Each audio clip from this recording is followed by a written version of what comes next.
Assalamualaikum warahmatullahi wabarakatuh.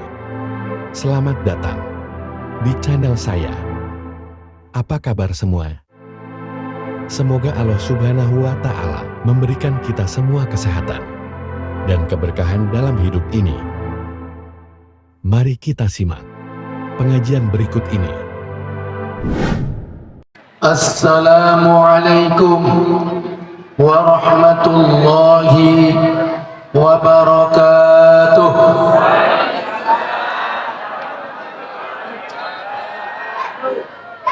Ngapunten suarane agak serak biasa musim maulid. Bismillah, alhamdulillah, wassalatu wassalamu ala rasulillah, sayyidina wa maulana Muhammad ibn Abdillah. Kalau dibaca nama Muhammad harus kita biasakan sallu alaihi. Saya ulangi, sayyidina wa maulana Muhammad wa ala alihi wa sahbihi wa mawalah. La hawla wa la quwwata illa billah. Amma ba'd. Hadratal muhtaramin, para alim ulama, para kiai, para sesepuh, bini sepuh di Kecamatan Belintang, mobil khusus Belintang SP2 dan SP-SP yang lain yang kami hormati,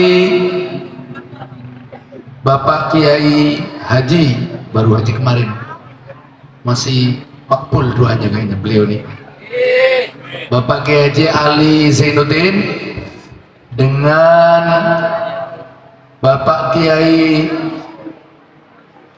yang abah daripada siapa? Wildan Fatoni, Mas Wildan Fatoni ya, selaku Ketua MUI Kecamatan Belintang. Kami hormati Kepala KUA, beliau Kepala KUA ya? Tadi mewakili Pak Camat, Kemenak mewakili Pemda. Ini kerennya. Yang kami hormati, ini kabarnya calon legislatif, karena beliau mau hadir di acara maulid. Mudah-mudahan barokahnya maulid beliau terkabul untuk bisa duduk, amin ya Rabbal. Mungkin ada caleg-caleg yang lain ya, mudah-mudahan duduk semua. Sekarang pun sudah duduk di kursi paling depan. Bapak Kepala Desa, insya Allah mudah-mudahan diberi kemudahan untuk memimpin Desa Mabu Permai. Maka Des, mudah-mudahan panjang umur, dimudahkan. Bapak Mulyono selaku Ketua Panitia, Bapak Kiai Mawardi ya, apa saya yang pernah dulu ngisi di sana Pak? Belintang SP4. Nah ini baru terungkap kejadian sekian tahun yang lalu. Waktu beliau tadi rawuh, saya di tempat beliau, saya nanya sama Pak Kiai tadi, Belintang mana Pak SP4? Saya tempat beliau, kata Pak Kepala Kawat, ya betul, Bapak pernah ngisi di sana. Saya sudah lupa tahunnya Pak. Mudah-mudahan jenengan panjang umur. Ketua DKM Kepala Madin Ustadz Saibuddin. Wah ini motivator kondang. Tepuk tangan untuk Pak Motivator. Pak Rosid, baru kali ini saya diundang ceramah terus ada motivatornya. Ini kelebihan SP2. Ibu-ibu BKMT, ibu-ibu muslimat fatayat bila hadir, bapak-bapak ibu-ibu semua, dan grup sholawat Al-Amin. Ada Mas Arif, udah berapa lama kita tidak ketemu Mas Arif? Tahunan kayaknya, kerasan di Belintang. Mari kita ucapkan alhamdulillah Rabbil alamin, karena di pagi hari menjelang siang ini Allah takdirkan kita untuk hadir di peringatan Maulid. Mudah-mudahan ini sebagai bentuk cinta kita kepada baginda Nabi Muhammad sallallahu alaihi wasallam. Allahumma shalli ala Muhammad. Jadi kalau orang cinta dengan Nabi Muhammad, insya Allah nanti di akhirat bersama baginda Nabi Muhammad sallallahu alaihi wasallam. Monggo sholawatan. Siapa adik? Nanti kalau saya mulai langsung dilanjutkan, karena saya tidak pintar sholawatan, tapi memulai bisa. Allahumma sholli ala Muhammad. Ibu-ibu sarang-sarang nggih. Allahumma sholli ala sayyidina Muhammadin tibbil qulubi wa awaiha wa afiyati abadani wa shifaiha wa nurin absari wa ilaiha وعلى آله وصحبه وسلم. اللهم صل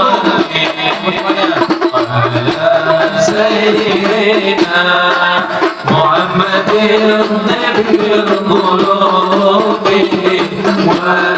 ودوائها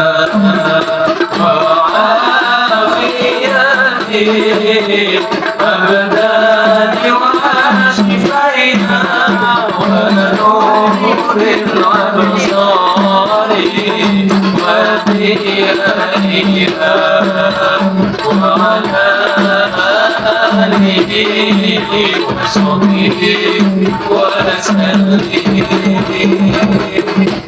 Allahumma sholli ala Muhammad. Bapak-bapak, ibu-ibu sekalian, sholawat adalah senjata wirid yang luar biasa. Ini kalau nggak percaya silakan diklik di Google. Ini ibu-ibu ngekliknya TikTok belanja ya Bu ya. Boyo kalau ngeklik jangan yang kayak gitu. Sekali-kali boleh, kalau terus sering nanti bisa menimbulkan penyakit kanker. Meri Bu ya. Apa itu kanker? Kantong kering sakit bapak ini. Allahumma sholli ala Muhammad.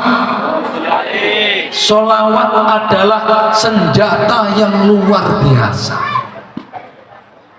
Jadi kalau jenengan ada masalah, tapi jangan nunggu ada masalah lah ya. Mosok sholawat aja nunggu ada masalah. Kalau nyebut Rasulullah hanya pada saat ada masalah, berarti cintanya kurang. Bagi yang terpojok masalah utang, sholawat banyak-banyak. Bagi yang jomblo, yang susah dapat jodoh, baik jomblonya perawan atau janda, ini baca sholawat banyak-banyak. Bagi yang usahanya pengen lancar, baca sholawat banyak-banyak. Bahkan Rasulullah tidak membatasi, mau sambil baring sholawatan, sambil tidur sholawatan, sambil duduk sholawatan, nyetir mobil sholawatan, noreh sholawatan, dodos sholawatan, ngulek sambel sholawatan. Ya Bu, siap boten Bu?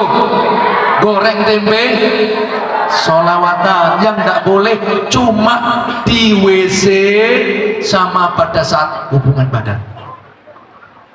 Loh kok gitu? Nggak sopan. Di WC kan kotor. Tetapi zikir di hati, ulama mengajarkan tidak boleh lupa. Mau di WC pada saat hubungan badan malah suruh zikir, tapi jangan pakai mulut. Pernah dengar Bu keterangan ini Bu? Pernah dengar? Kalau hubungan badan harus zikir, tapi jangan pakai mulut. Kenapa? sopan nuwun sewu yang masih jomblo ya. Mudah-mudahan yang jomblo dapat jodoh soleh. Calon mertua yang pengen dapat menantu, mudah-mudahan dapat mantu soleh. Ya, ini Mas Arif, amin Allahumma.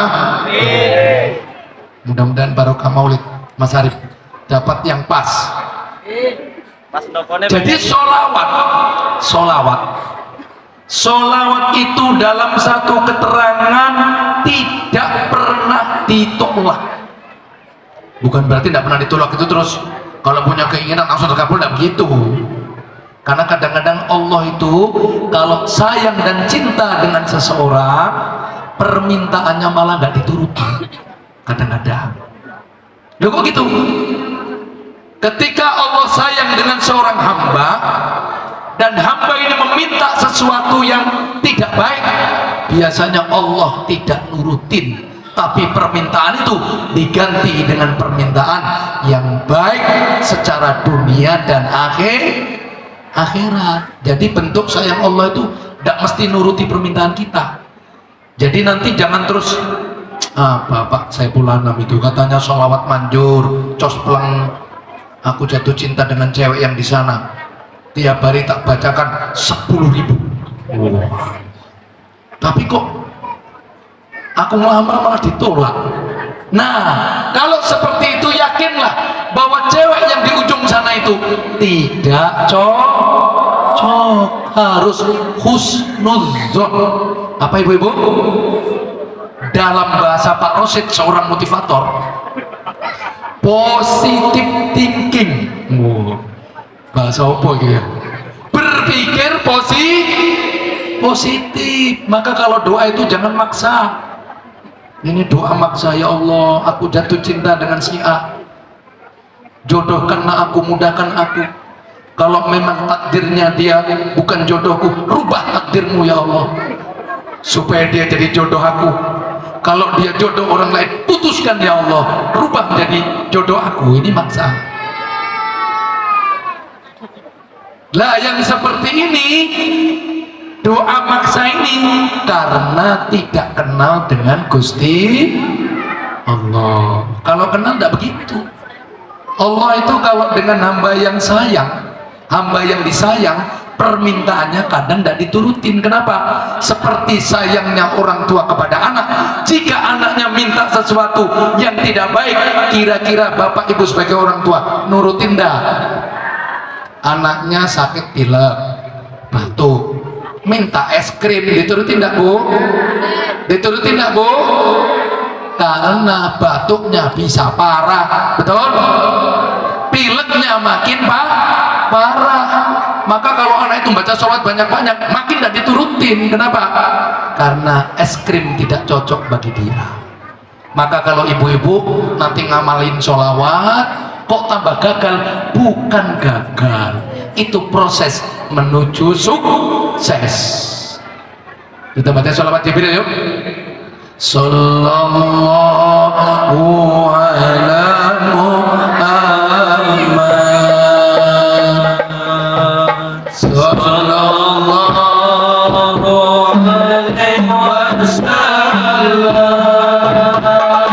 wasallam, sallallahu ala Muhammad,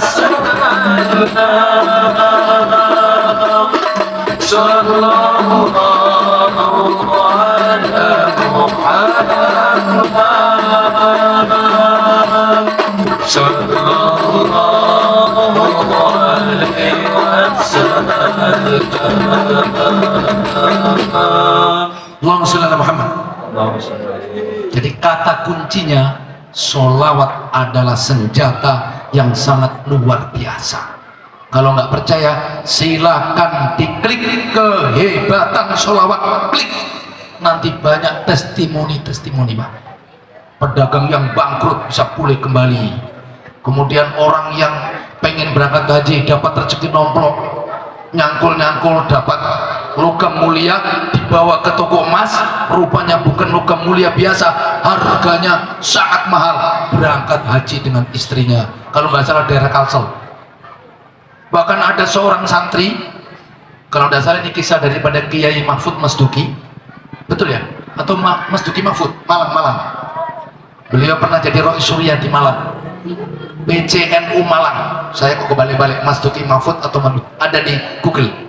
Beliau pernah dulu waktu nyantri sakit, karena sakit tidak sempat belajar, karena tidak sempat belajar ujian nilainya 3. Nilai 3 tinggi atau rendah adik-adik? Rendah kan? Nilainya 3, mestinya nilai tinggi kan 9 atau 10. Akhirnya beliau banyak-banyak baca sholawat, lalu ngadep sama gurunya, Pak saya mau ulang, nilai saya kan jelek.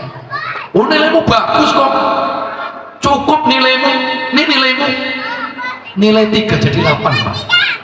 Nilai 3 kan gini ya, mangap ya, jadi mingkem, jadi 8. Silakan diklik di Google kisah Kiai Haji Mas Duki Mahfud tentang sholawat. Jadi banyak sekali cerita-cerita tentang keajaiban sholawat. Tapi walaupun hadir di majelis maulid sudah dijelaskan, belum tentu jenengan rajin sholawat setelah ini. Kenapa? Orang yang mengamalkan agama itu adalah orang yang diberi hidayah dan taufik.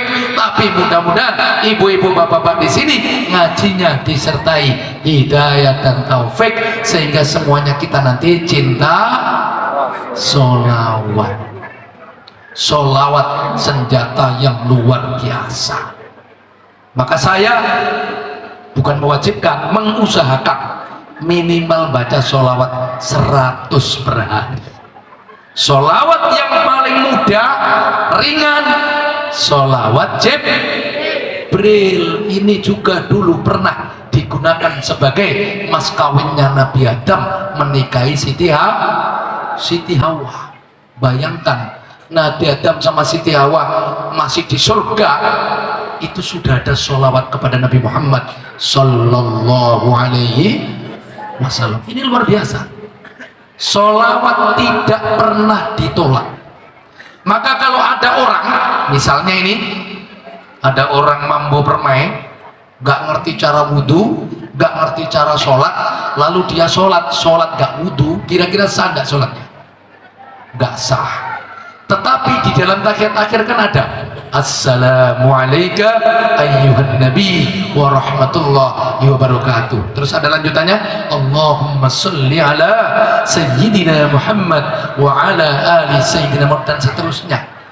Boleh jadi sholatnya tidak diterima karena wudhunya tidak sah, syaratnya tidak sah, tapi sholawatnya pasti diterima. Nah ini makanya orang sholat itu minimal sholawatnya pasti diterima.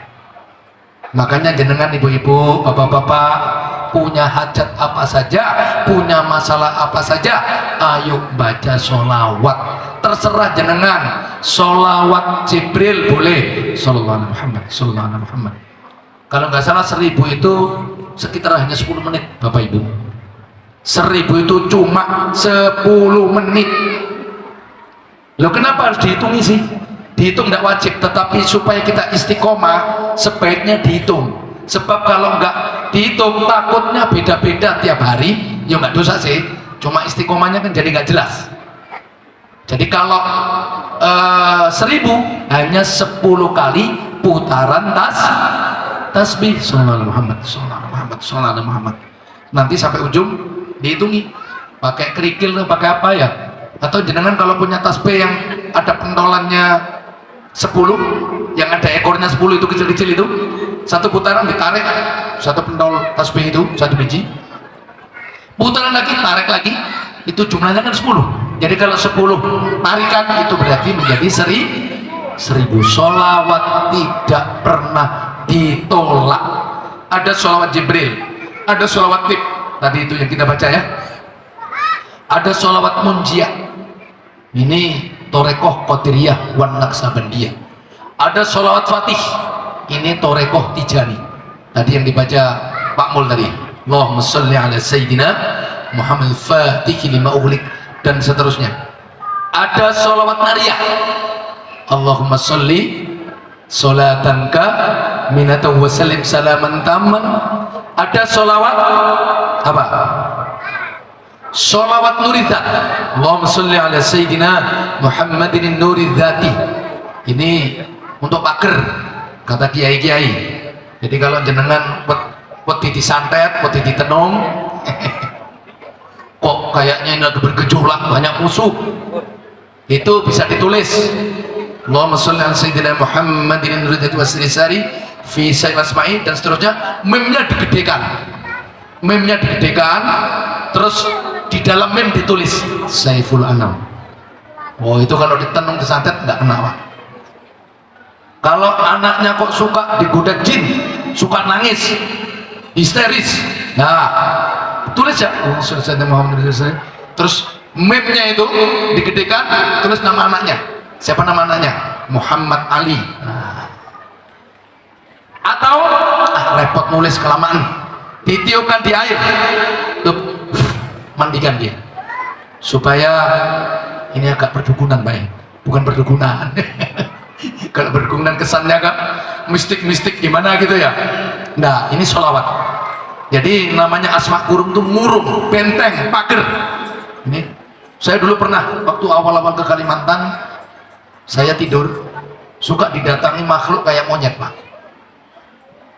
Ketika dia datang itu apa ya, saya baca apa saja santai aja dia, bingung saya. Terus kalau dia udah datang, saya tuh udah terasa, tapi datangnya di waktu tidur, anginnya udah beda. Tidur, waduh, datang dia ini, datang dia. Saya bacakan apa saja tetap datang. Lalu kapan-kapan tidur lagi, datang lagi dia. Lalu saya ketemu sama kawan, dah bacakan aja sholawat Nuridzat, nanti ditiupkan air, mandikan. Bener, saya baca 7 kali, saya mandi, setelah itu nggak pernah datang lagi. Jadi sholawat Nuridzat, Allahumma sholli ala Sayyidina Muhammadin Nuridzati wassirrisari fi sa'il asma'i wassifati wa ala alihi wa sahbihi wasallim. Dibuat raja juga bisa, ditiupkan air juga bisa, atau dibuat simbolis, baca itu diginikan. Wah, itu kayak praktiknya Hizib Sakron. Nah, insya Allah. Jadi sholawat ini luar biasa, sholawat ini hebat. Jadi kenapa kok begitu?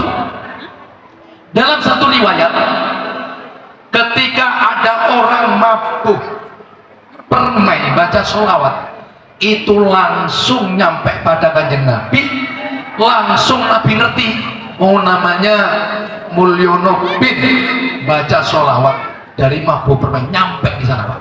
Dan langsung dijawab oleh kanjeng Nabi Muhammad sallallahu alaihi wasallam. Nek jenengan pakai wirid-wirid yang lain belum tentu, bukan berarti yang lain tidak bagus, bukan, tapi ini adalah jalur khusus. Sholawat adalah jalur khusus. Sampai saya baca di dalam tafsir Sawi, saranya tafsir Jalalain, semua wirid-wirid, apalagi kalau sampai ribuan, puluhan ribu, harus dengan izin guru, namanya mursyid. Kalau ini kan rosyid. Bener, kalau misalkan ada bacaan ini sekian, oh itu harus izin guru. Takutnya ada makhluk-makhluk datang lalu nggak normal dia nanti, Pak. Jenenge nek wong Jawa ngarani kabutan ilmu, prano kabutan ilmu. Itu kayaknya tanpa guru. Beli mujarobat di pasar, terus puasa 3 hari, hari terakhir ngebleng moco iki, ojo betu, nah iku. Akhirnya keluar dari kamar goyang-goyang, senyum-senyum sendiri. Nengok sapi ketawa, nengok tiang listrik ketawa. Kenapa? Tanpa guru, kecuali sholawat dalam tafsir ini. nek solawat jenengan ndak usah guru, tidak ada yang ngasih ijazah, dia amalkan sendiri langsung boten nopo-nopo dan tidak akan ada pernah efek apapun. Kenapa? Solawat langsung tersambung dengan sang maha guru. Siapa itu? Sang maha mursyid. Siapa itu? Nabiullah Muhammad sallallahu alaihi wasallam. Bu, ibu siap baca sholawat? Jenengan mau baca sholawat satu hari berapa kali? Sing penting istiqomah, daripada 10.000 tapi setelah itu kapok gak barin deh. Biasanya kakean itu. Jadi amalan yang baik itu khairul a'mal, gimana itu? Adwamuha wa in qalla. Ahabbul a'mal ilallah adwamuha wa in qalla au kama qala. Amalan sing api yang bagus itu yang paling rutin, paling ajeb walaupun dikit. Nah ini.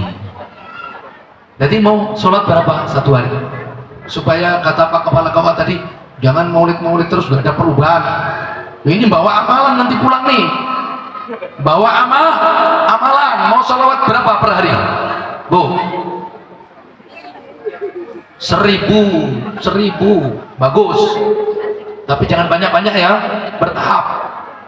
Sekarang ini mau 100 dulu pun jadilah, nanti dinaikkan.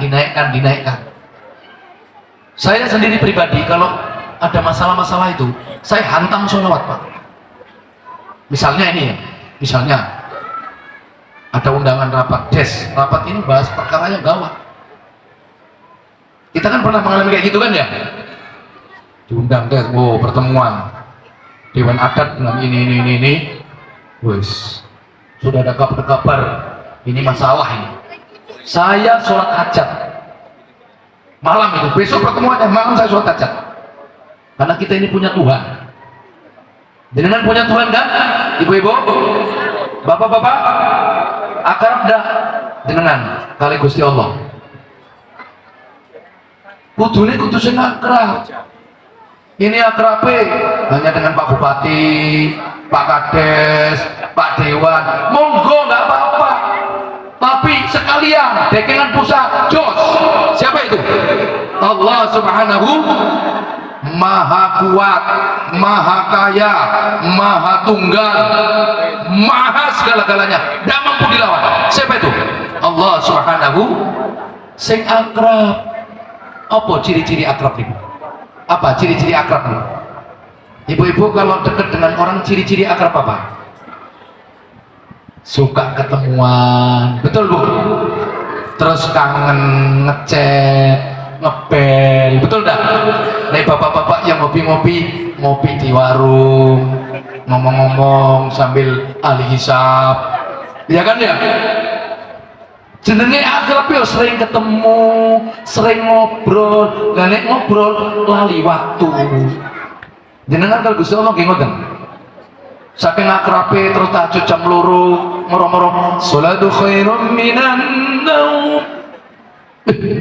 Kok subuh tak pikir lagi 10 menit. Begitu ibu-ibu. Saking akrabe tahajud sudah jam 2, 3, 4, setengah 5, 2 jam setengah dianggap 10 menit. Kenapa? Saking akrabnya dengan Allah. Ayo diakrabno. Jadi kalau saya ada masalah itu sholat hajat langsung saya baca. Semakin gawat urusannya, sholawatnya tambah akeh. Niku kula. Soalnya kan kita ini manusia lemah, perlu dekengan. Nggak usah tanggung-tanggung. Ya bolehlah dekengan Pak Kepala KUA, tapi yo dicongkel-congkel Pak Rindiro kan dulu. Soalnya kan kelasnya Pak Kepala KUA. Yo jangan minta banyak-banyak Pak Rosyid. Tahulah keadaan beliau. Ya nanti kalau Pak caleg ini jadi, nah itu pun terbatas. Pengen nggak terbatas? Dekengan pusat nggak terbatas, nggak iso dihalang. Nes dekengan pusat tidak bisa dihalangi. Iki kadang-kadang nggak yakin, ono pengajian ini yo tenang nih, kadang gitu yo. Lah buktinya pulang pun yo kalau nggak rajin wiritan. Jadi besok itu ada urusan sholat hajat, semakin gawat urusannya, sholawatnya makin banyak. Karena kita diajari begitu. Nek urusannya gawat 10.000, rodo gawat 5.000. Rodo gawat nek ngisore 1.000.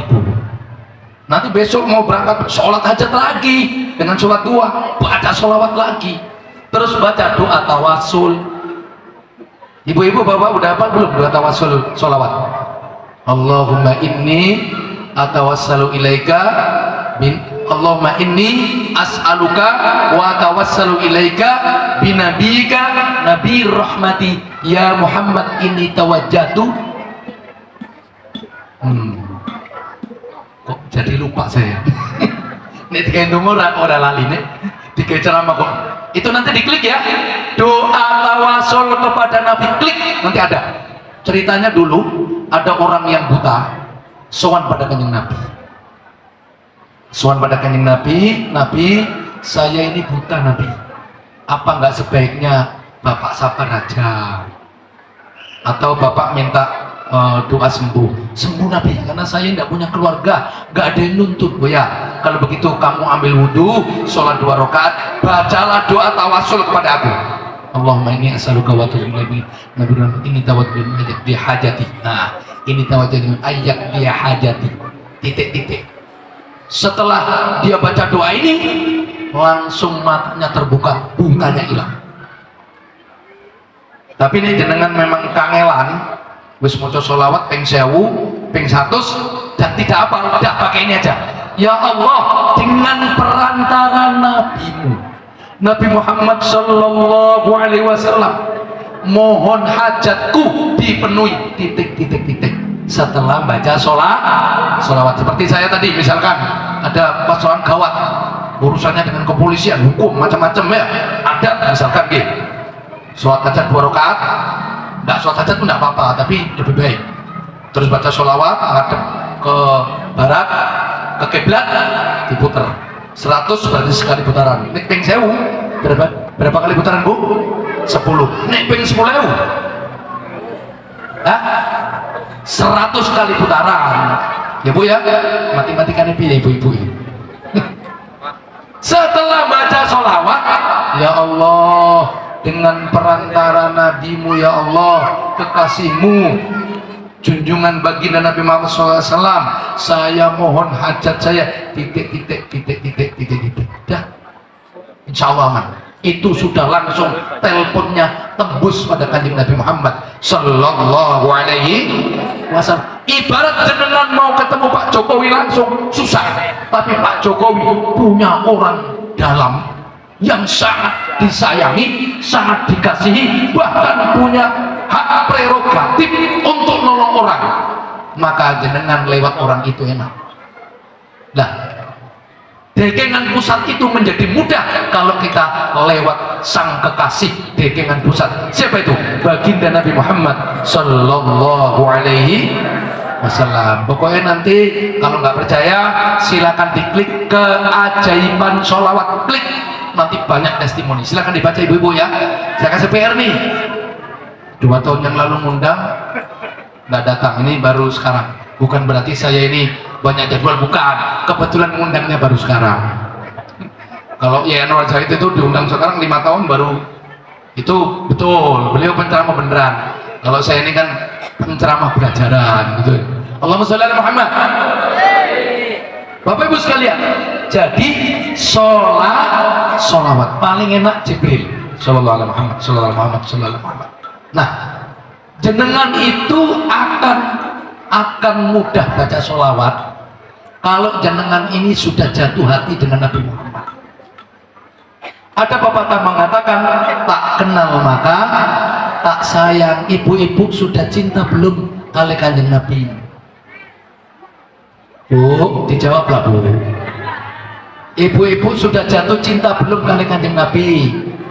Sudah. Bapak-bapak, sakpiro cintane? Ciri-ciri orang cinta itu suka nyebut namanya, betul nggak bu? Ibu dulu pernah jatuh cinta enggak? Pernah. Bapak-bapak Pernah. Sama ibunya atau sama yang lain? Dua-duanya. Saya curiga kalau dengan Pak Rusid nih. Jangan-jangan sama yang lain nih. Dua-duanya ya? Oh, jangan-jangan cinta lama bersemi kembali. CLBK nanti ya. Allah Muhammad. Ciri orang cinta itu suka nyebut namanya. Kalau memang kita cinta dengan Rasulullah, ayo sering disebut. Itu tadi dari SP2 Blitar ke Sintang baca sholawat wes pirangnya. Rasulullah katakan man shalla alayya sholatan wahidatan sallallahu alaihi asran. Barang siapa baca sholawat satu kali, maka Allah akan kasih rahmat dia 10. Kalau ibu-ibu baca sholawat 10 kali, ibu dapat rahmat berapa? 100. Matematikanya ini Pak Mul, kayaknya perlu dikursus matematikanya. Kalau kita baca sholawat 100 kali, baca rahmat, dapat rahmat berapa?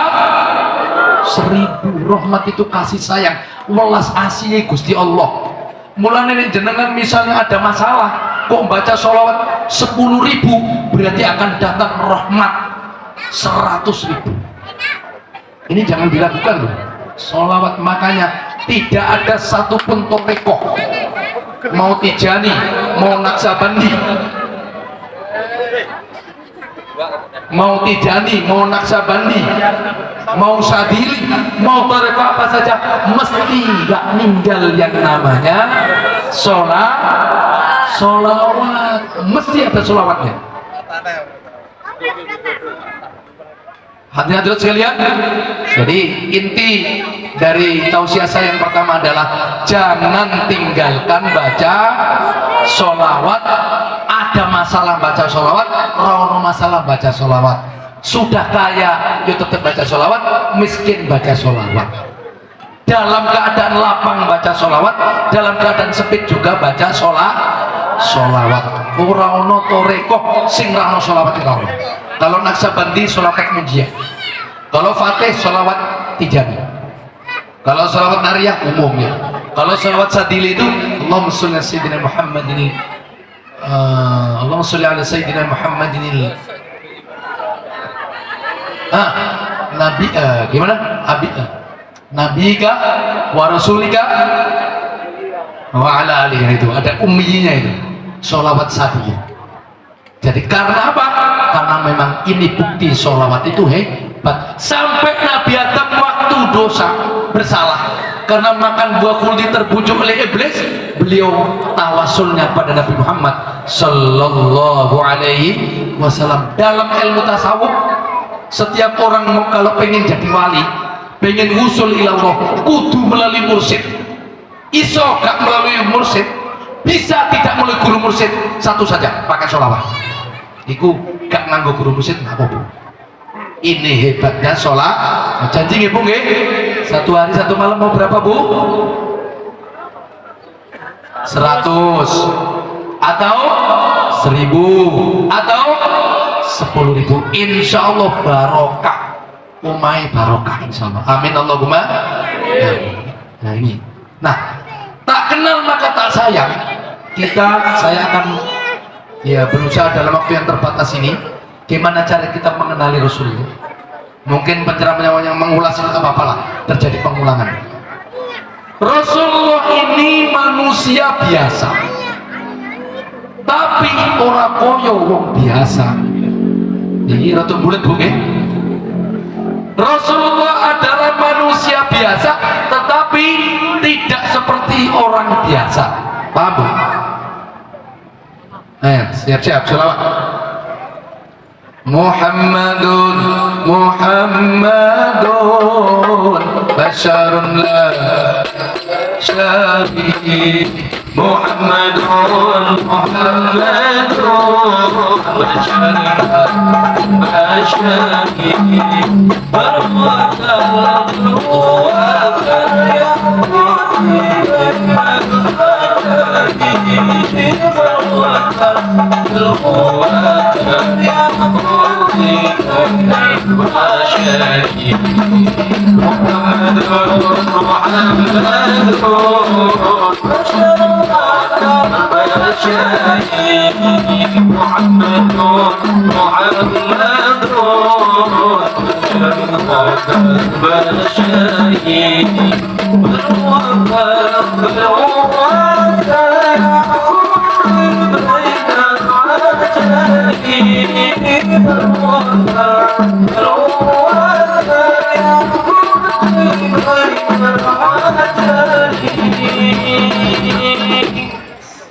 Muhammadun Muhammad basarun iku wong biasa, tapi walaisa kal basari, tapi ora koyo wong biasa.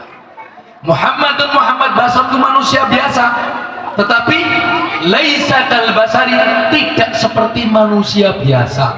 Biasa tapi juga luar. Satu, dari sisi nasab. Nasabnya Rasulullah Sallallahu Alaihi Wasallam, kakeknya adalah Nabi Ibrahim alaihissalam. Nabi Ibrahim punya dua istri.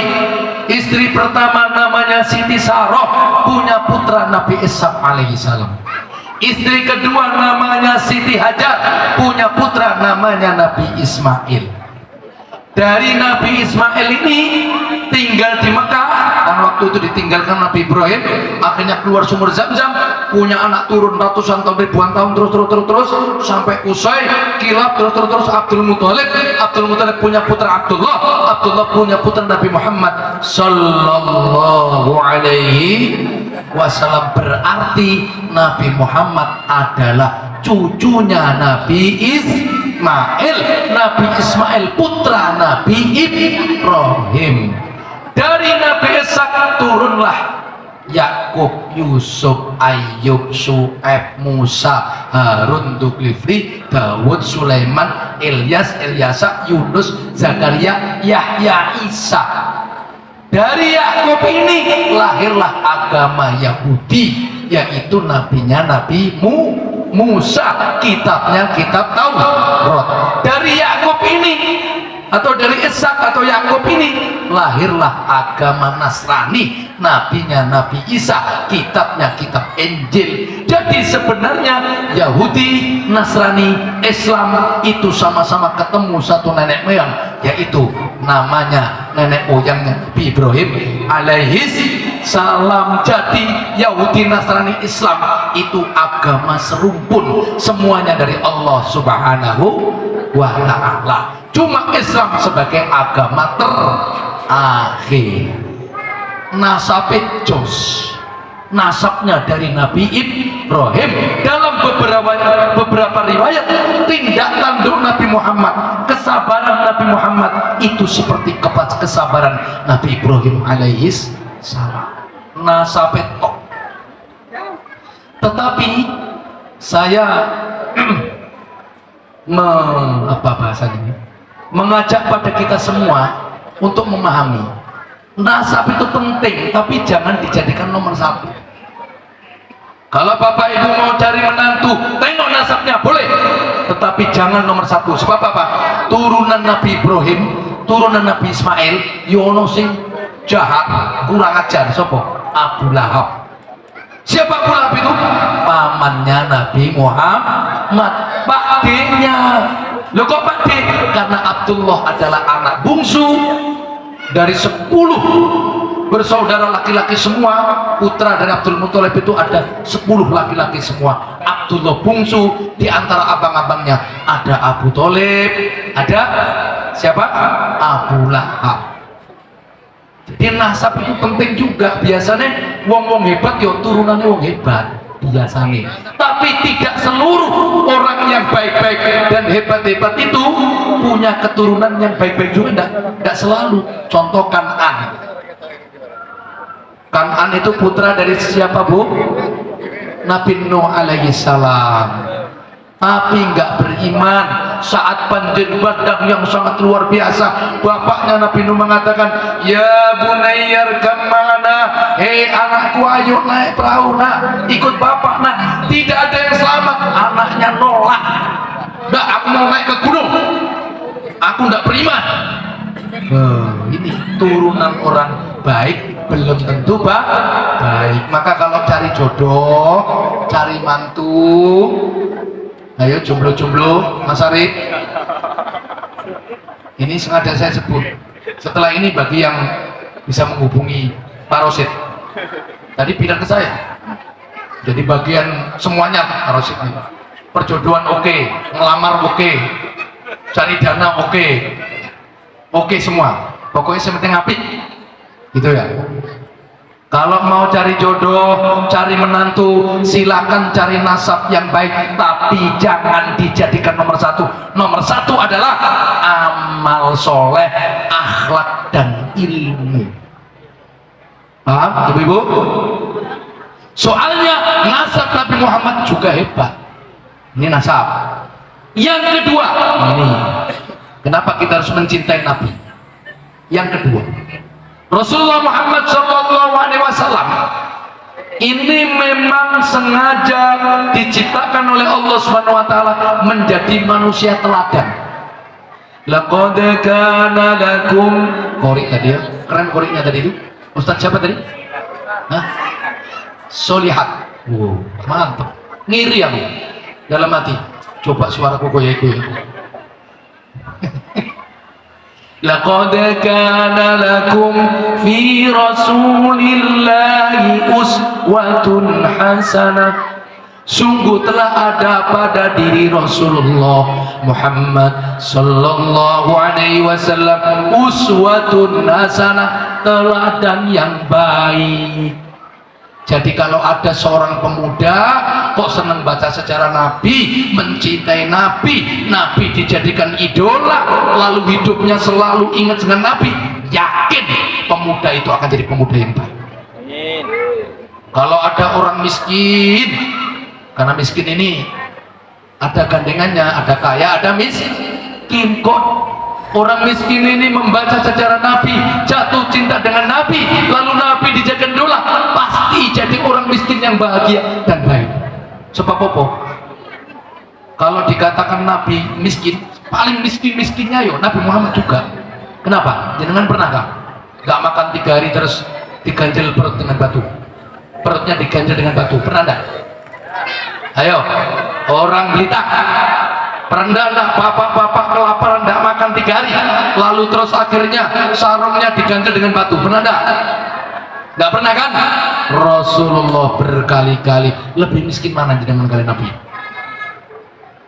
Kalau ada orang miskin lalu dia jatuh cinta dengan Nabi, paham dengan Nabi, kenal dengan Nabi, Nabi pasti jadi orang miskin yang baik. Cocok juga contoh bagi orang miskin. Kalau ada orang kaya sembelitang lah, tapi kayaknya gak hadir kalau orang kaya sembelitang itu kesini, gak hadir ya? Hah? Harus itu? Amin, Masya Allah, barokah maulid. Kalau ada orang kaya, duitnya banyak, paling kaya, kok membaca sejarah Nabi, lalu jatuh cinta dengan Nabi, Nabi jadi idola, pasti jadi orang kaya yang baik, yang dermawan, gak sombong. Sebab Nabi juga konglomerat. Umur 24 tahun sudah menjadi manajer perusahaan seorang konglomerat kaya namanya Bunda Khadijah.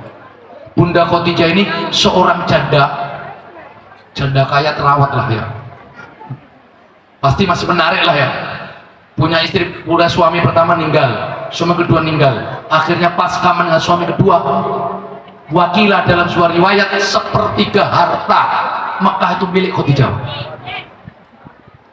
Barang dagangannya sangat besar, punya perusahaan. Kalau sekarang cari manajer, rupanya Abu Thalib paman Nabi ketemu dengan Khadijah. Wahai Khadijah, aku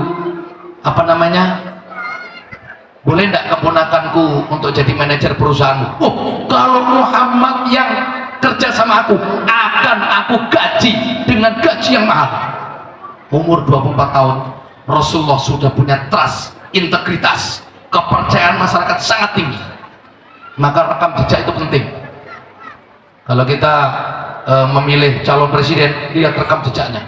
Meskipun yang hitam tak selalu hitam, yang putih tak selalu putih. Boleh jadi masa lalunya kelam, tapi kemudian putih. Siapa itu? Kayak Umar bin Khattab radhiyallahu anhu. Itu kan preman. Umar bin Khattab ya preman. Kalau Umar sudah pada saat hijrah ke Madinah, Nabi dengan sahabatnya semuanya sembunyi-sembunyi. Umar bin Khattab mengumumkan, saya akan hijrah ke Madinah. Siapa yang gak terima, hadang saya. Ini itu Umar bin Khattab, mantan preman, gembong preman, sangat ditakuti. Tapi akhirnya menjadi sahabat terbaik nomor 2. Yang hitam tak selalu, yang putih tak selalu putih. Siapa? Barseso. Barseso wali, Pak. Barseso bukan wali murid. Wali murid sih, ini murid semua. Waliullah. Wali itu apa? Waliullah itu orang yang selalu dilindungi, disayangi, dicintai oleh Allah. Punya murid berapa ribu, bisa terbang semua. Tapi su'ul khotimah, gara-gara cinta harta, kewaliannya dicabut. Nah, Bal'am ya yang itu ya. Kalau Barseso ini gara-gara tergoda minum arak, lalu merkosa perempuan, lalu perempuannya dibunuh, lalu tertangkap, lalu akhirnya dia digantung. Saat digantung ada iblis datang, kamu bisa selamat asal kamu mau nyembah aku. Pas saja dia gini, dipenggal atau digantung tadi. Ini namanya yang putih, kemudian akhirnya hitam. Mudah-mudahan kita semuanya putih dan selalu putih hingga akhir hayat. Sampai di mana tadi ya? Barseso. Enggak, sebelum Barseso tadi sampai di mana ya? Rekam jejak. Nah, ini. Kenapa? Siti Khadijah orang kaya raya, paling kaya di Mekah.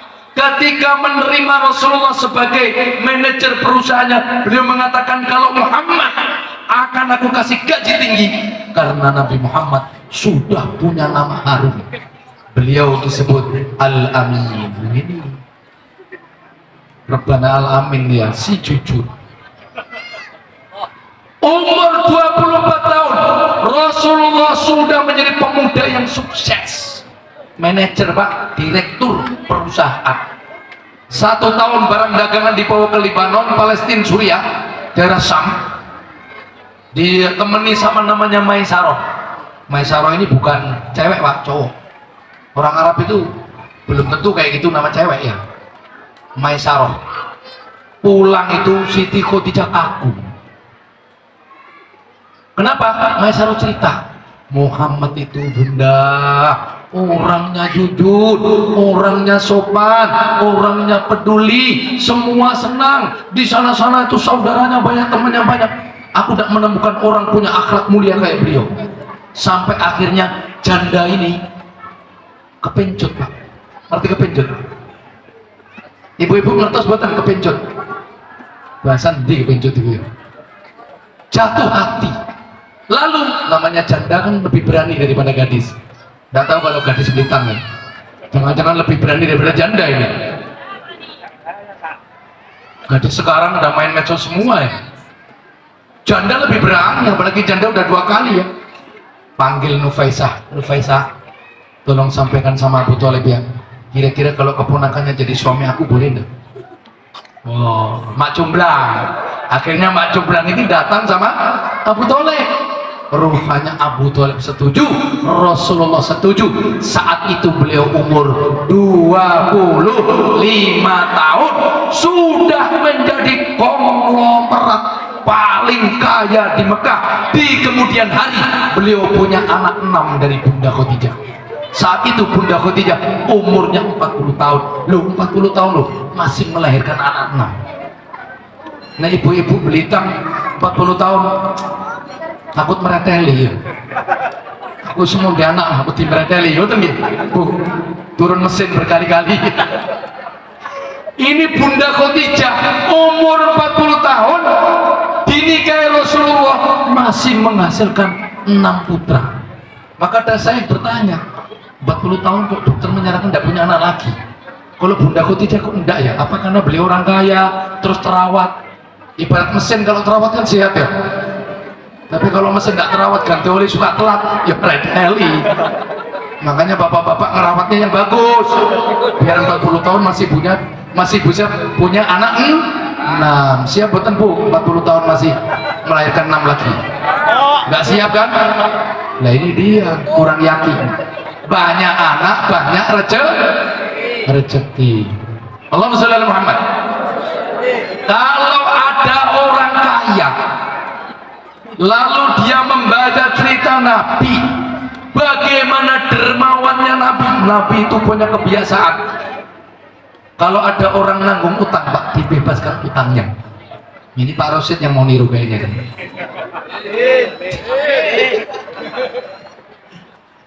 Kalau ada tamu suka dihormati, di mana-mana banyak saudara, di mana-mana banyak kawan, tidak pernah berbohong.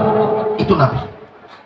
Makanya terbukti pada saat pernah akan terjadi perang antar suku di Mekah itu, saat Ka'bah dipugar, lalu Hajar Aswad kan diambil, diletakkan di bawah. Pada saat Hajar Aswad sudah selesai dipugar, mau meletakkan Hajar Aswad kembali ke tempatnya, semua suku berebut. Karena meletakkan Hajar Aswad di tempatnya adalah kehormatan bagi seluruh suku, maka mereka rela mau perang demi merebut bagaimana aku yang meletakkan. Hampir perang. Namanya orang Arab itu kan udah perang, Pak. Maka jangan heran, Suriah perang, Yaman perang, mana lagi, Irak perang, Libya perang, ISIS ada di sana ya. Itu dibuat oleh orang Yahudi itu sebenarnya. ISIS, Al-Qaeda, Yahudi bermain. Alhamdulillah, negara kesatuan Republik Indonesia ada banyak suku, ada 17.000 pulau lebih, agamanya banyak, ditambah aliran kepercayaan masih utuh, rukun hingga sekarang. Ini harus kita syukuri.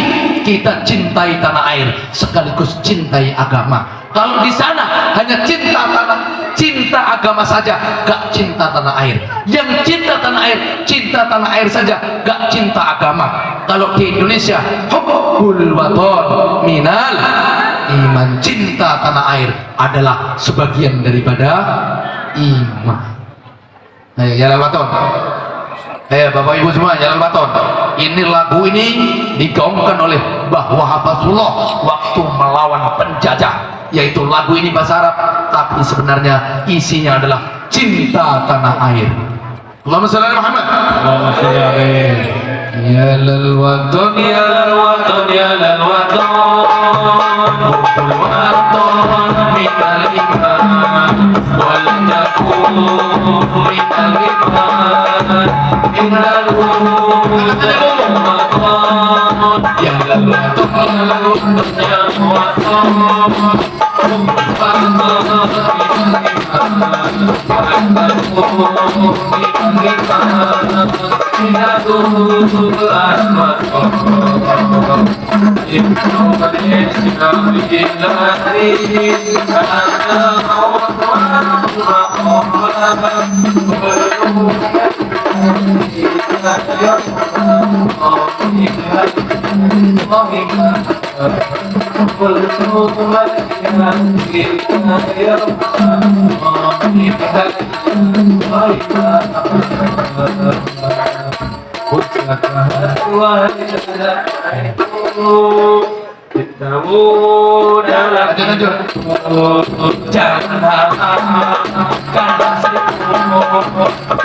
Allahumma sholli ala Muhammad. Jadi hanya gara-gara mau meletakkan Hajar Aswad di tempatnya, suku-suku di Mekah mau perang. Sepele kan ya? Tetapi Hajar Aswad kan, siapa yang meletakkan Hajar Aswad, dia punya kehormatan yang sangat tinggi. Rupanya dalalah kersane Allah, takdir qadarullah. Masuklah orang yang jujur, orang yang dermawan, orang yang pandai bertetangga, pandai berkawan, di masyarakat punya nama yang harum, pandai merangkul, menjadi perekat, pandai ngomong, pandai mimpin. Siapa itu? Muhammad belum jadi nabi, umurnya masih 33 tahun. Muhammad. Apa kata mereka? Loh, ini Muhammad, ini adalah orang yang tepat untuk memutuskan. Semua suku menerima kalau beliau yang memutuskan.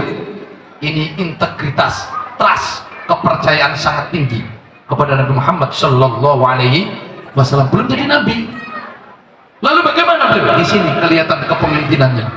Maka kalau terjun di masyarakat itu tidak cukup hanya berilmu, tapi juga harus bijak dan pandai ngomong, pandai nyelai, pandai apa ya jenenge, pandai ngengon, pandai untuk merangkul. Karena dakwah itu bukan memukul, bukan dengkul memukul, tapi merangkul. Akhirnya beliau menggelar serbannya, kemudian Hajar Aswad diletakkan di tengah. Lalu ayo semua perwakilan suku, ayo kita jinjing serban nih, dijinjing bareng-bareng. Padahal nggak seberat itu, cuma kan lego, semuanya dapat ya, dijinjing bareng-bareng seluruh ketua suku tadi. Setelah dekat dengan tempat Hajar Aswad, diambil dengan tangan beliau yang mulia, diletakkan. Di sini kelihatan bakat kepemimpinan dari seorang Muhammad yang waktu itu umurnya 33. Jadi kalau ada orang kaya kok mengidolakan Nabi, dia pelajari jalan Nabi, akan menjadi orang kaya yang gak sombong, orang kaya yang dermawan, orang kaya yang peduli. Dan ketika ada seorang pemimpin kok mengidolakan Nabi, akan jadi pemimpin yang baik, pemimpin yang bijak, pemimpin yang bisa merangkul semua kalangan. Ini Rasulullah Muhammad Sallallahu Alaihi Wasallam. Beliau memang manusia biasa, tapi sangat luar biasa. Saya katakan manusia biasa pada saat beliau berdakwah di Taif. Saat itu beliau berdakwah di Mekah sudah dapat hampir 10 tahun. 10 tahun lah kurang lebih ya. Siti Khadijah wafat, Abu Thalib wafat.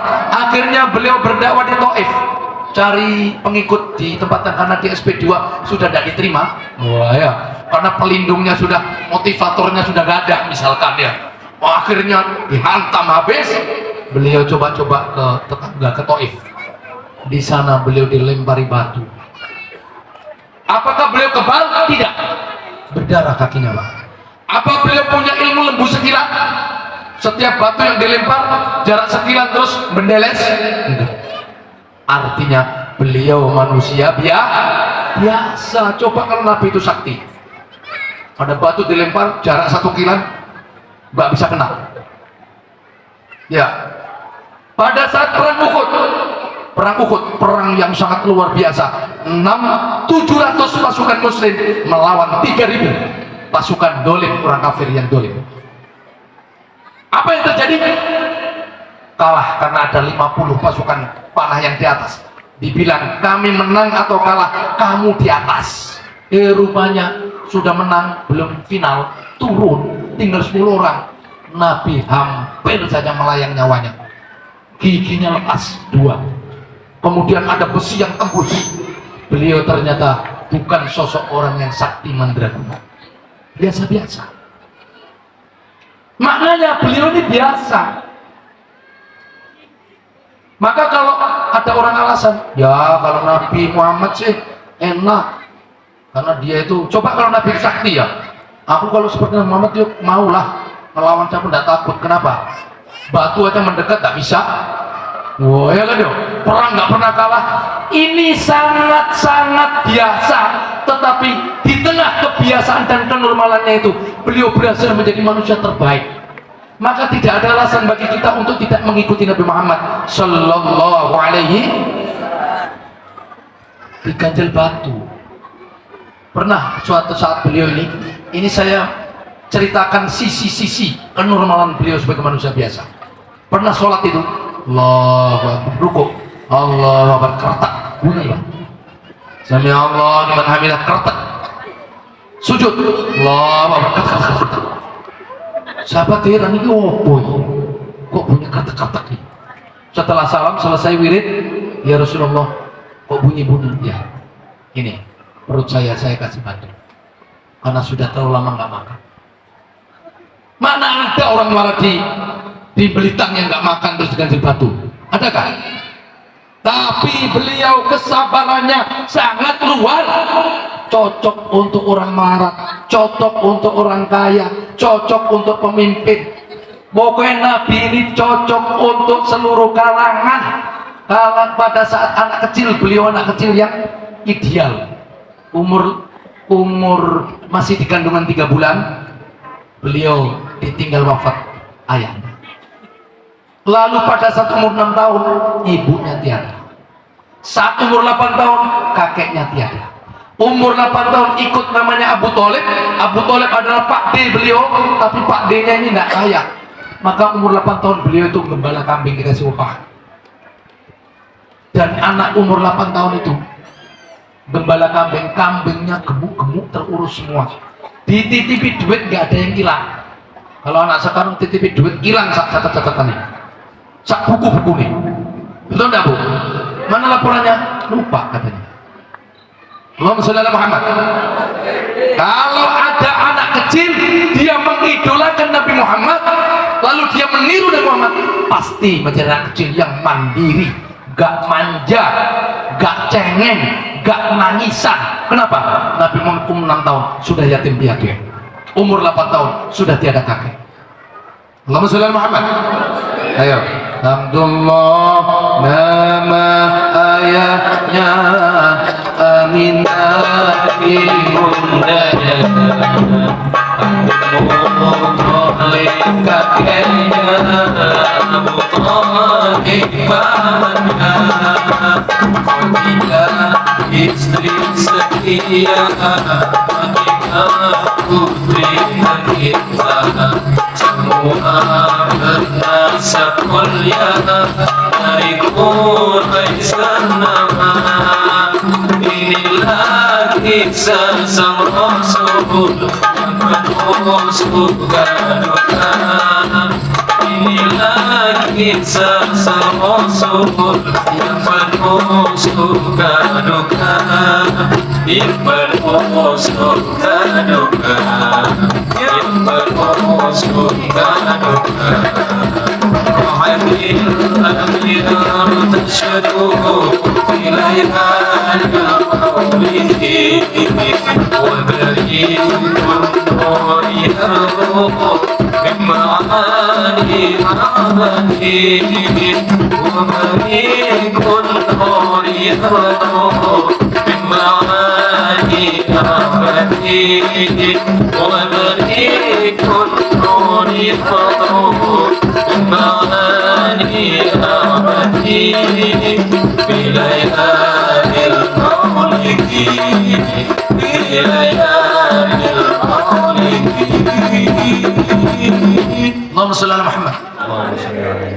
Jadi kondisi apapun untuk siapapun Rasulullah itu teladan. Teladan bagi orang yang kalah perang. Rasulullah pernah kalah perang Uhud. Teladan bagi orang yang miskin, beliau pernah gak makan, sabar, gak mengeluh, tidak pernah dari mulutnya muncul keluhan-keluhan. Bahkan dalam sebuah kitab Riyadhus Shalihin di bab Fadilatul Ju', fadilah lapar. Rupanya lapar itu punya keutamaan, Pak. Lapar itu punya keutamaan. Jadi Rasulullah kalau sholat itu kadang-kadang sahabatnya ada yang jatuh pingsan. Jadi pas Allahu Akbar baca Fatihah surat ketabruk itu biasa di Masjid Nabawi. Masjid Nabawi nggak kayak ini ada persoalannya. Zaman dulu tanah, Pak. Makanya kadang kambing masuk, onta masuk, wakilah anjing pun masuk. Makanya Imam Maliki mengatakan anjing itu suci. Bahkan ada ulama mengatakan anjing itu halal dimakan dagingnya. Nah kalau babi udah nas Quran haram. Cuma madzhab Syafi'i mengatakan anjing najis mughalladh. Nah ini. Jadi beliau ini contoh dari segala macam contoh.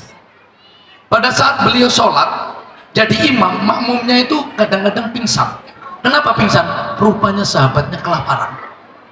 Lalu ada yang ngadu, ya Rasulullah, tadi si Anu ini karena kelaparan jadi pingsan jatuh. Apa? Sabda beliau, seandainya kalian tahu betapa besar pahala kesabaran kalian menghadapi kelaparan ini, maka kalian akan minta lebih lapar lagi, lebih melarat lagi. Loh ini kan penting hati-hati kayak gini. Ini kadang pengajian hanya berpihak pada orang kaya ya. Kasihan dong yang miskin, betul enggak? Ini motivator bahaya ini. Kalian harus sukses, harus kaya. Yang nggak kaya stres lah pulang ke rumah. Jadi kalau agama itu cocok untuk siapa saja. Karena kemuliaan tidak dilihat dari harta dan jabatan, dari tingkah laku, akhlak dan ilmu serta ketakwaannya. Inna akramakum indallahi atqakum. Hadirin sekalian, kalau berbicara masalah guru, beliau adalah guru yang terbaik. Ketemu dengan Bilal bin Rabah, budak hitam legam, rambutnya keriting hitam, kulitnya itu kayak peci nih, Bu. Orang ada kulitnya kayak peci. Jadi telapak kakinya dan tangannya itu hitam. Kalau melek hanya kelihatan putih matanya. Kalau ketawa hanya kelihatan putih giginya. Kalau di tengah kegelapan hanya kelihatan giginya tok. Bisa-bisa ketabrak itu. Itu beliau akrab, sangat merakyat, tidak elitis. Ini Pak Caleg, kalau bisa kayak itu Pak Caleg. Jadi diidolakan oleh kaum pinggiran. Kalau keistimewaan Pak Jokowi itu kan sangat merakyat, masuk gorong-gorong, ya kan ya. Itu bukan pencitraan. Kalau saya yakin itu bukan pencitraan. Pak Jokowi itu kan memang dari keluarga kaum elit, tapi kemudian naik jadi presiden. Jadi Rasulullah itu sangat merakyat. Ketemu Bilal bin Rabah akrab, dengan Abu Bakar As-Siddiq, tokoh terpandang kaya raya, akrab juga. Dengan Umar bin Khattab radhiyallahu anhu, seorang sederhana mantan preman juga bisa. Dengan pemuda sukses kaya raya Utsman bin Affan bisa. Orang kecil dirangkul, orang kuat dirangkul, orang kecil disayangi, dikasihani, tokoh-tokoh dihormati. Maka tengok itu Abu Bakar, Umar. Abu Bakar sosok tokoh terpandang kaya raya. Kalau Umar seorang yang sangat berpengaruh dengan kerampak dan premannya, tapi udah tobat. Kemudian Utsman bin Affan seorang pemuda sukses. Kemudian Ali bin Abi Thalib seorang cendekiawan, jagoan, pendekar. Abu Bakar dengan Umar jadi mertuanya, karena putri dari Abu Bakar Umar jadi istri Nabi. Utsman bin Affan dan Sayyidina Ali menjadi menantunya. Oh ini. Jadi beliau ini sosok seorang pemimpin yang lincah, yang luas, seorang guru yang pandai mendidik berbagai karakter. Ini hebatnya. Sosok suami terbaik ya Rasulullah. Sosok pemimpin terbaik ya Rasulullah. Ceritanya sungguh begitu gimana ya? Kalau saya itu kalau baca sejarah kayak gitu itu sampai kadang nangis. Karena apa? Betapa jauhnya diriku dengan beliau. Beliau akhlaknya gitu, kita kok begitu kurang ajar gitu loh. Jadi, sambil kita mikir-mikir kayak gitu, kita baca sholawat. Kalau udah kita kenal, sudah kita jatuh hati, kita jadikan idola, lalu kita rajin baca sholawat. Sholawatnya disertai dengan rindu. Sallallahu ala Muhammad, sambil rindu. Keren enggak kira-kira? Sallallahu alaihi wasallam, sambil ingat-ingat, kayak seakan-akan itu beliau di depan kita. Makanya bahasanya kan anta syamsun Engkau itu kan depan kita, betul nggak? Bukan huwa, kalau huwa kan dia ya. Ya. Jadi sambil mikir-mikir akhlak beliau, sambil baca sholawat. Ini hebatnya kanjeng Nabi Muhammad Sallallahu Alaihi Wasallam. Beda dengan Nabi Sulaiman. Kalau Nabi Muhammad, Nabi Sulaiman, kita banyak alasan kayaknya untuk niru. Iya dia kaya, iya dia pangeran. Lahir saja udah jadi pangeran Pak Nabi Sulaiman. Kenapa? Nabi Sulaiman adalah putra daripada Nabi Daud alaihi.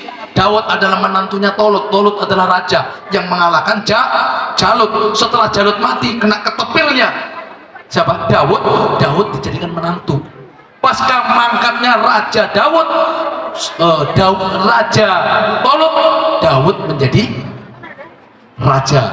Daud punya putra namanya Sulaiman, punya kerajaan besar yang sangat luar biasa. Pasukannya dari jin ada, dari burung ada, dari hewan ada, eprit ada, semuanya ada. Sampai ada Ratu Balkis punya kerajaan besar nyembah matahari, ditaklukkan jadikan istrinya. Istri Nabi Sulaiman berapa? 1000 Pak. Kapan oleh ngumpuli ya? Nek 2 sih mending lah ya. 1000 dengan selir-selirnya. Coba kalau Nabi kita ini kayak Nabi Sulaiman. Pak Mul punya alasan.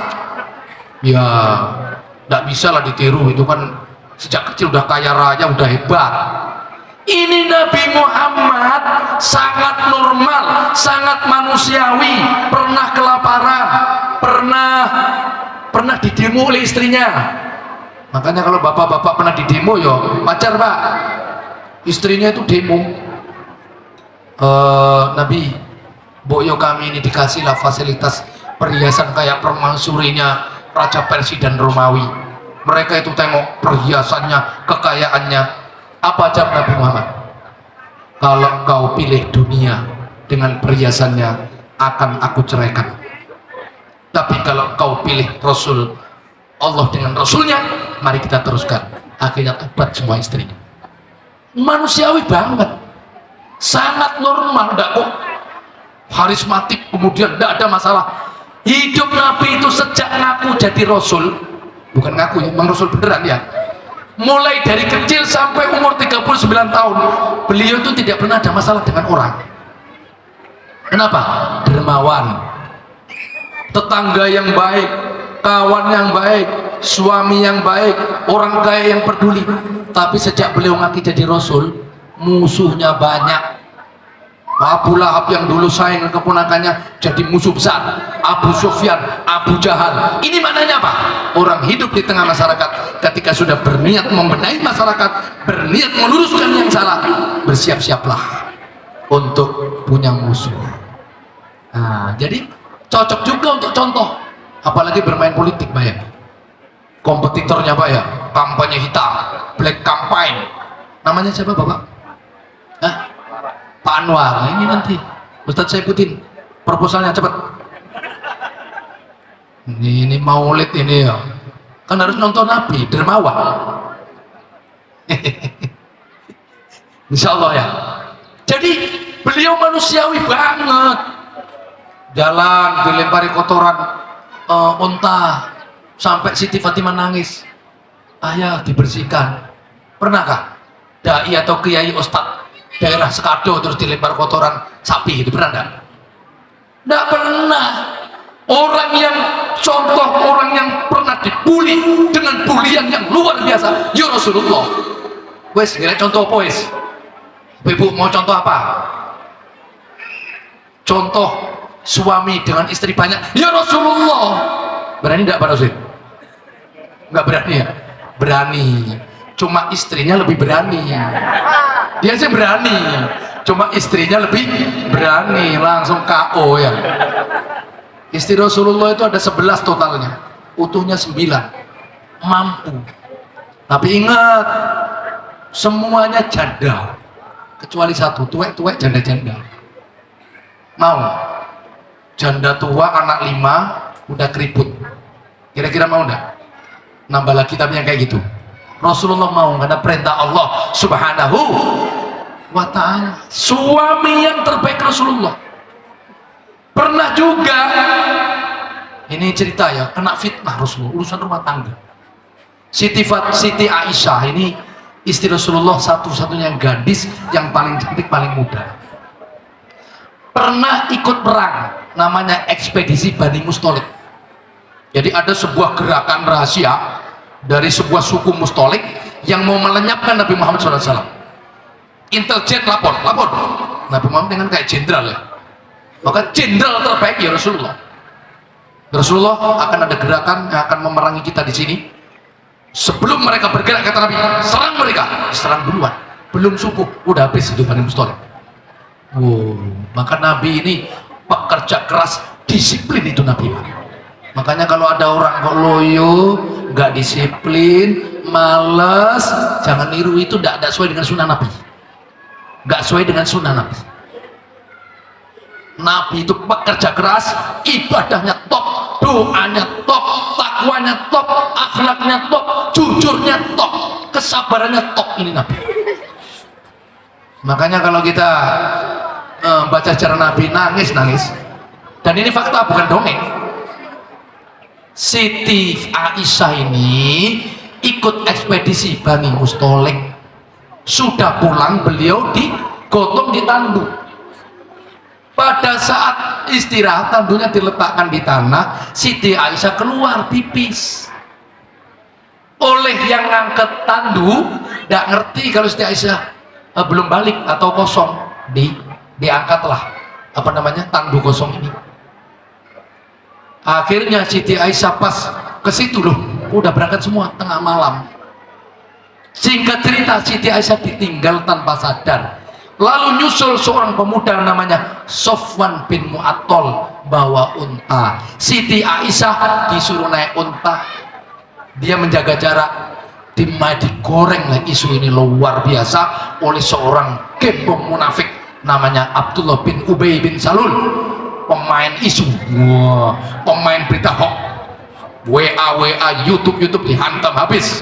Di warung kopi semuanya ngerasanya semua bahwa Aisyah istri Kanjeng Nabi selingkuh dengan pemuda namanya Sofwan bin Mu'attal. Bagaimana reaksi Nabi? Nabi manusia biasa, Bu. Kira-kira bapak, istri bapak diisukan selingkuh, gimana Pak? Pusing nggak kira-kira? Pusing nggak kira-kira? Rasulullah berubah sikap karena belum ada petunjuk dari Allah. Ketemu Siti Aisyah ya agak nggak begitu respon, nggak begitu peduli. Siti Aisyah sakit 1 bulan, pernah nangis 2 hari 2 malam. Sikap Nabi berubah, bahkan Nabi mengatakan, kalau memang kau nggak melakukan, Allah akan bersihkan namamu. Kalau engkau melakukan, minta maaf. Makin jadi nangisnya. Rasulullah kok percaya, katanya. Lah masyarakat terbagi jadi 4. Ini permainan berita hoax ini sering Pak ya, apalagi sekarang nih musim politik ini, kampanye hitam, black campaign, Pak Anwar gini. Jangan mudah percaya, belum tentu itu lawan politiknya biasanya. Akhirnya apa? Terbagi jadi 4. Ada golongan yang langsung membela Siti Aisyah, bahwa Aisyah nggak seperti itu, beliau gadis yang suci. Ini golongannya siapa ya? Ada. Terus golongan yang kedua, antara percaya dan tidak, tapi dia nggak mau ngomong. Wah, ini mending ya. Golongan yang ketiga, antara percaya dan tidak, tapi ngomong, nge-share. Nah ini yang bikin jadi kacau ini. Dia antara percaya dan tidak, tapi komen. Yang pertama tadi bagus, nggak percaya sama sekali. Yang kedua, antara percaya dan tidak, nggak mau komen. Yang ketiga, antara percaya dan tidak, tapi komen. Yang keempat, nyebar isu, dan dia percaya bahwa betul-betul ini selingkuh. Woi, seramenya mati. Dan Rasulullah juga pusing juga. Akhirnya setelah 1 bulan baru turun ayat yang menjelaskan bahwa Siti Aisyah adalah perempuan yang suci, bahwa isu selingkuh itu adalah fitnah. Ini menunjukkan Rasulullah itu manusia normal, kalau tidak dikasih tahu oleh Allah juga tidak tahu. Makanya ayo kita tiru Kanjeng Nabi Muhammad Sallallahu Alaihi Wasallam. Terakhir ibadahnya, saya sebutkan Bu ya, ibadahnya ya. Rasulullah selalu berdoa Kalau dalam kitab Al-Adhkar, keluar dari rumah berdoa, masuk rumah berdoa, nengok langit berdoa, nengok bumi berdoa, masuk WC berdoa, keluar WC berdoa, wahing berdoa, kena musibah berdoa, mau tidur dengan istri hubungan badan berdoa, setelah tidur berdoa, semuanya full dengan doa. Mau niru enggak? Bapak-bapak mau niru enggak? Inilah cara supaya kita punya dekengan pusat. Untung ora tahu kok dekengan pusat. Sudah banyak masalah. Bengi yo turu wae. Malah stres, malah ngopi gede abrus enggak jelas. Mbok yang punya masalah iku yo doa dikencengi. Ini Rasulullah tidak pernah meninggalkan doa. Beliau dikit-dikit doa, dikit-dikit doa. Kalau kita sedikit sekali berdoa. Betul? Betul? Beliau selalu zikir, zikir, zikir, zikir, eling terus sama Allah. Kadang bertasbih, kadang takbir, kadang tahmid, kadang la haula, kadang istighfar, terus full dengan zikir, dikit-dikit zikir. Kalau kita sedikit sekali berzikir, piye ora iso dekengan pusat. Dekengan pusat itu dongone kudu sing kenceng, zikirnya yang kuat, baru dekengan pusat. Jenengan dekengan Pak RT, Pak Kades bisa lah, tapi pusat jangan ditinggal, itu lebih penting. Pak Kades kan manusia biasa. Nah kalau mau ditemui pas Pak Kades sakit gigi, bilang sama istrinya, tolong kasih tahu aku sakit gigi, pusing aku ini. Namanya manusia kan ya. Nah kan Rasulullah itu 5 waktu jamaah nggak pernah ditinggal Pak. Makanya ada ulama mengatakan jamaah 5 waktu hukumnya fardu ain. Siapa? Ahmad bin Hanbal. Kalau Imam Syafi'i sunnah muakkad. Sakit boten Pak, niru. Jare cinta, cinta niru lah. 5 waktu nggak pernah ditinggal. Bahkan pada saat beliau sakit masih dituntun sebelum parah. Makanya ada ulama mengatakan sholat jamaah 5 waktu itu fardu ain. Ini diikuti juga oleh golongan Wahabi. Maka di mana ada orang Wahabi mesti dia ahli jamaah. Betul enggak? Maka masjid-masjid NU kalau tidak diamankan, Wahabi yang menguasai. Kenapa? Bagi mereka jamaah itu fardu ain. Kalau kita kan sunnah muakkad. Saking olehnya kali sunnah muakkad, jamaah mau Jumatan tok. Betul enggak Pak? Betul enggak Pak? Jangan salahkan kalau dikuasai golongan lain. Allahumma shalli ala Muhammad. Nabi Muhammad itu kalau sholat malam sampai kakinya bengkak. Jenengan berapa rakaat Bu sholat malam? Nek tangi pipis tok terus balik turun lagi. Hidup ini sulit, hidup ini penuh ketidakpastian, apa saja bisa terjadi. Naik motor tabrakan, naudzubillah, terjadi kan?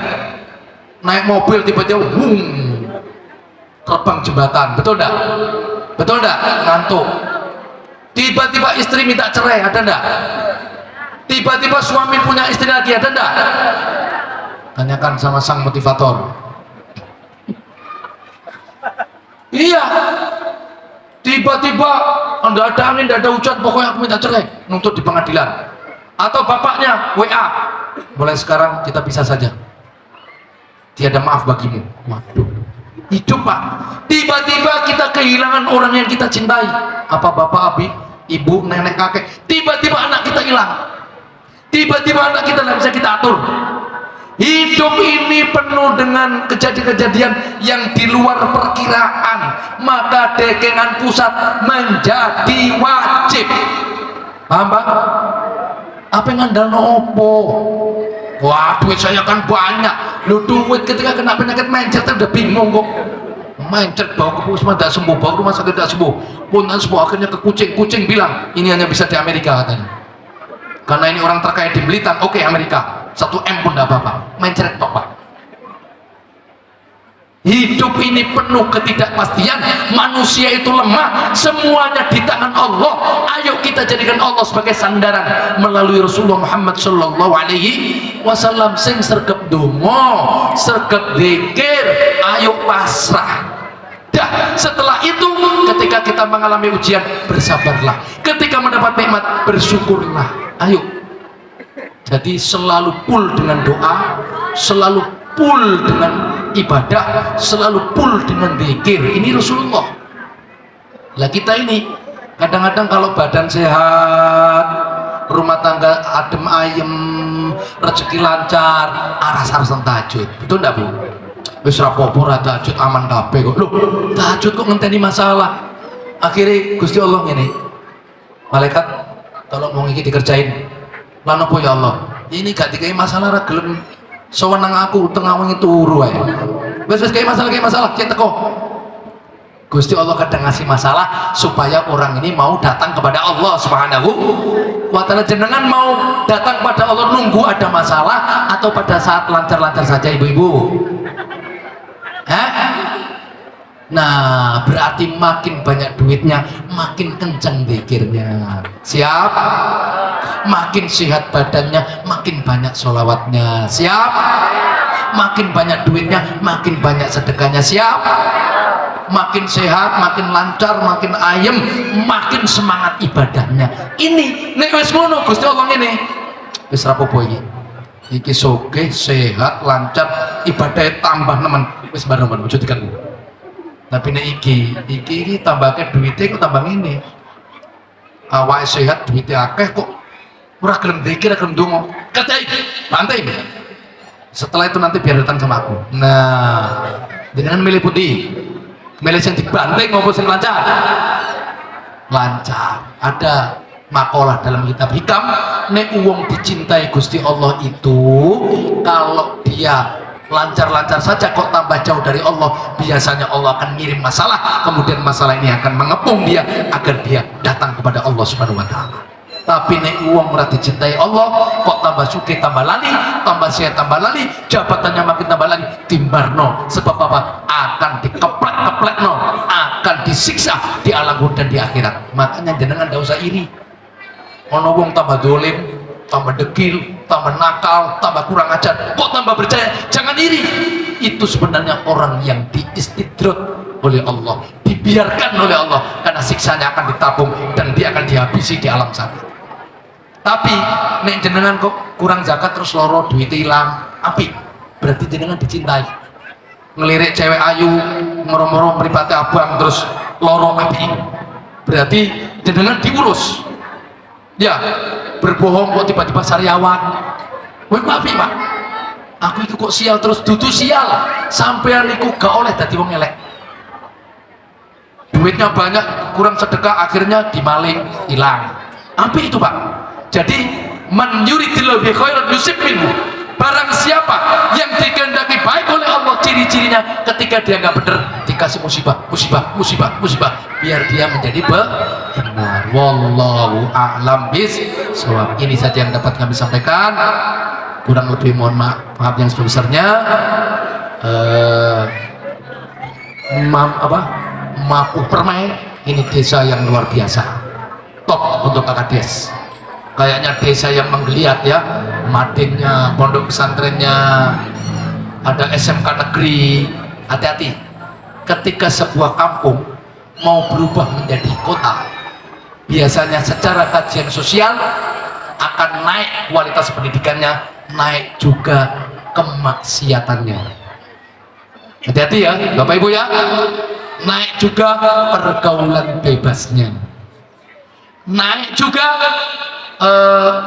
individualismenya, naik juga saingan hartanya. Ini itu biasa. Sebuah kampung itu kalau udah mau jadi kota, copetnya yo naik, malingnya yo naik. Lah tinggal bagaimana Pak Kades dengan seluruh stakeholder mengatur yang maju-maju didukung habis. Antisipasi biasanya apa dari kota ono iki hati-hati. Tempat-tempat judi kadang-kadang ada judi online, hati-hati Pak ya. Hati-hati anaknya, saudaranya jangan terjebak judi online, bisa hilang tanah, rumah, ratusan juta bisa hilang. Judi online sangat mengerikan. Nah, ini. Jadi biasanya kalau kampung mau jadi kota, itu fenomena yang positif juga naik, yang negatif juga naik. Nanti sudah ada konter, ada kos-kosan. Biasanya ada kumpul kebunnya juga. Ngerti kumpul kebo kan ibu-ibu? Sini yang ada bukan kebo ya, sapi ya. Iya hati-hati itu. Dan akhirnya kadang-kadang biasa RT ya nggak ngurusi biasa, memang gitulah. Kalau di desa kan kadang-kadang langsung dilaporkan diurus ya. Karena udah kota, capek lah ngurus kayak gitu, biasa. Akhirnya kumpul kebo terjadi di mana-mana dan dianggap biasa. Naudzubillah min dari sekian. Wallahul muwaffiq ila aqwamit thoriq. Wassalamualaikum warahmatullahi wabarakatuh.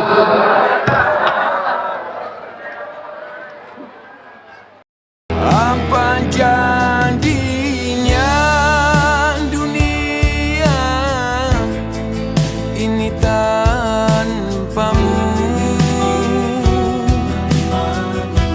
Apa jadinya diri kami tanpa nasihatmu? Engkau bagaikan lentera di dalam